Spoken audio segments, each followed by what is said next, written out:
What if the loudest screams were the ones never heard? And what if the person you hurt most is the only one who can save you? This is the hauntingly beautiful story of a silent voice. It starts with Shoya Ishida, a carefree boy in elementary school who finds amusement in bullying especially Shoko Nishimiya, a gentle, deaf girl who just transferred into his class. She tries her best to communicate, using notebooks and shy smiles, but Shoya mocks her, tears out her hearing aids, and leads others to alienate her.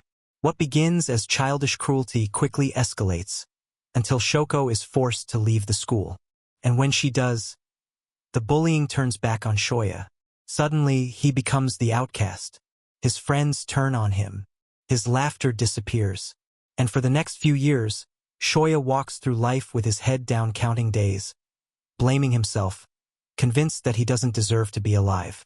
Fast forward to high school. Shoya is now a lonely teenager, overwhelmed by guilt and carrying heavy emotional scars.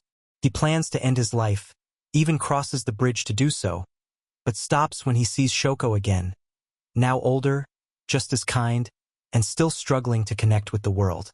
That one meeting changes everything. Instead of giving up, Shoya chooses redemption. He learns sign language, visits Shoko, and tries in his quiet, awkward way to say, "I'm sorry." At first, Shoko is surprised. She doesn't know how to react.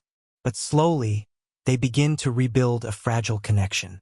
Shoya even starts reuniting with old classmates, the ones who once laughed at Shoko and now hide behind false smiles and deeper wounds. Every character in this film is broken in their own way. Yuzuru, Shoko's sister, fiercely protective. Ueno, who still denies her own guilt. Nagatsuka, Shoya's only friend, who teaches him that real friendship doesn't ask for anything in return. But healing isn't easy. There are arguments, heartbreaking moments. When Shoya overhears Shoko blaming herself for everything, it shatters him. And then comes the film's most devastating scene when Shoko tries to take her own life. On a quiet festival night, as fireworks light up the sky, Shoko stands on the balcony, ready to jump, and Shoya runs. He saves her but falls himself. That fall is symbolic. The boy who once pushed her down, now risked everything to pull her up. In the hospital, Shoya lies unconscious, and Shoko, broken and crying, realizes the depth of his pain. For the first time, she steps forward to protect him, the boy who once made her life hell. Now the one she doesn't want to lose. In the final act, Shoya wakes up and finds everyone waiting: his mother, his friends, and most importantly, Shoko.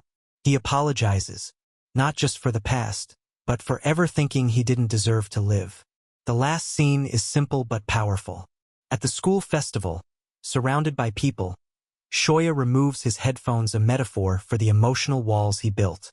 And when he looks up, he sees faces. He hears laughter. He finally listens. Because the pain we carry can bury us in silence.